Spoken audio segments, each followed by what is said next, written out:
শীত পড়ার সঙ্গে সঙ্গে গ্রামাঞ্চলে খেজুরের রস সহ বিভিন্ন ধরনের রস খাওয়ার ধুম পড়ে যায়। পিঠাপুলি তৈরিতেও ব্যবহার করা হয় খেজুরের রস, তালের রস ইত্যাদি। কিন্তু কাঁচা খেজুরের রস থেকে নিপা ভাইরাস সংক্রমণ হতে পারে, তাই এসব রস পান করার সময় সতর্ক থাকা দরকার। আসুন জেনে নেই এই সম্পর্কে। কিভাবে রস দূষিত হয়। খেজুরের রস সংগ্রহের জন্য গাছে হাড়ি বেঁধে রাখা হয়। অনেক সময় বাদুড় বা এ জাতীয় প্রাণী হাড়িতে মুখ দেয়। বাদুড়ের লালার মাধ্যমে নিপা ভাইরাস রসে প্রবেশ করে ও এটি দূষিত করে। পরে কেউ এই রস কাঁচা পান করলে ভাইরাস তার শরীরে প্রবেশ করে।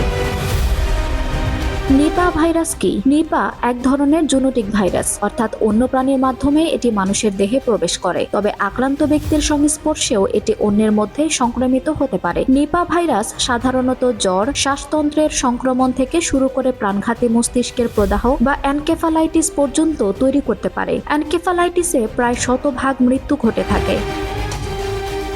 কিভাবে বুঝবেন? নিপা ভাইরাস সংক্রমণ হলে প্রথমে জ্বর, মাথা ব্যথা, পেশিতে ব্যথা, গলা ব্যথা বা বমির মতো উপসর্গ শুরু হয়। মস্তিষ্কে প্রদাহ হলে 24 থেকে 48 ঘন্টার মধ্যে রোগী অচেতন হয়ে পড়ে। খিঁচুনি হতে পারে। গত কয়েকদিনের মধ্যে কাঁচা খেজুরের রস পান করে থাকলে এ ভাইরাসে আক্রান্ত হওয়ার বিষয়টি সন্দেহ করা হয়।